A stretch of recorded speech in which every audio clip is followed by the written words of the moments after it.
Salut les curieuses, salut les curieux. Aujourd'hui, je vais répondre à une question qui m'a été posée par Chloé et qui concerne la peur de ne pas être aimable. Cette peur, je crois qu'on la connaît tous. Et ce que je vais faire, c'est que je vais essayer de me connecter à l'endroit où elle est active chez moi. Cette peur, je crois, de ne pas être aimable, c'est la peur d'être disqualifié, de mourir de honte, de ridicule. Et je crois qu'elle est connectée à notre besoin d'amour inconditionnel. Je ne sais pas si c'est pareil pour toi, mais cet amour inconditionnel, j'ai la certitude de l'avoir ressenti, éprouvé, et à la fois j'ai la certitude de ne jamais l'avoir goûté pleinement, comme s'il pouvait durer jusqu'à la fin des temps. C'est comme un souvenir ancien, une empreinte à l'intérieur de nous. Je crois que c'est la douleur d'être en même temps en contact avec cet amour inconditionnel et en même temps dans l'incapacité de le vivre. L'incapacité de le vivre de soi à soi, s'aimer de manière inconditionnelle, l'impossibilité de vivre cet amour avec les autres. Aimer les autres inconditionnellement, c'est difficile, surtout s'il s'agit de toute l'humanité d'un coup. Être aimé par les autres de façon inconditionnelle, c'est difficile, à l'endroit où on est en train de vérifier qu'ils ne nous font pas de mal. On va avoir une vigilance très forte et les moindres indices seront utilisés pour faire se dégonfler l'amour inconditionnel et tomber dans quelque chose qui va dans nos travers qui sont justifiés, nos travers qui font partie de nous, mais qui doivent être englobés dans l'inconditionnel. Quand on rentre dans le relatif, c'est un endroit où on se lâche la main au niveau inconditionnel. Le mieux pour moi, le plus confortable, c'est d'être à la fois aux deux endroits. L'inconditionnel, c'est la solitude immense, et le relatif, c'est la vie, c'est l'expérience, c'est se faire mal, c'est être heureux, c'est déprimer, c'est attendre, être impatient, c'est espérer, c'est se tromper, c'est recommencer, c'est ne pas avoir le courage, etc., etc. Là où je suis connecté chez moi, j'ai un être qui est terrorisé à l'idée de ne pas mériter cet amour inconditionnel. Et pour moi, dans cette formulation, il y a comme un oxymore. On ne mérite pas l'amour inconditionnel. C'est pas possible. Le mérite est conditionnel. Soit je mérite, soit je ne mérite pas.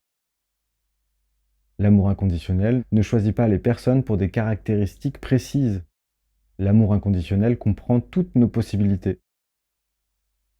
Aimer inconditionnellement quelqu'un, c'est continuer de l'aimer même quand relativement on déteste ce qu'il est en train de faire. C'est accepter les endroits où l'autre va nous mettre en inconfort par rapport à nos valeurs, par rapport à nos croyances. C'est ça l'amour inconditionnel, entre autres évidemment.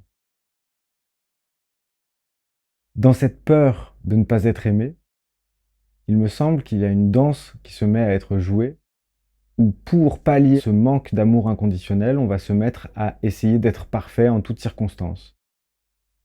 On va vouloir être vertueux, irréprochable. Et dans cette volonté d'être irréprochable, eh bien, il y a une impossibilité de rencontrer les autres. On est trop occupé à vérifier qu'on est bien la version parfaite que les autres vont nous renvoyer. Dans cette vigilance d'être irréprochable, il y a aussi quelque chose qui s'apparente presque à du vol énergétique. Alors j'utilise là un grand mot, je ne pense pas qu'il soit possible de voler de l'énergie, mais disons que dans une situation, il y a de l'amour qui circule, et cet amour est exponentiel quand il est inconditionnel, et il est relatif s'il est conditionnel. Donc, en tant que personne qui a peur, une peur vraiment énorme, immense, une appréhension de ne pas être acceptable, il y a aussi la possibilité, en étant irréprochable le plus possible, d'être toujours en train de prévoir qui il faut être pour être le plus aimé de la situation en question. Puisque personne n'aura de reproche à nous faire, c'est bien que nous sommes un humain valable. Je parlais de vol énergétique. Je pense que quelqu'un qui a cette peur-là très forte, et je la connais chez moi, dans les moments où je suis fragile, de ce côté-là, Je vais être plus occupé à récupérer la moindre goutte d'amour qui circule, d'amour conditionnel, pour me rassurer, qu'être en train d'être dans l'instant présent. Et c'est dans cet instant présent que se cache l'inconditionnel.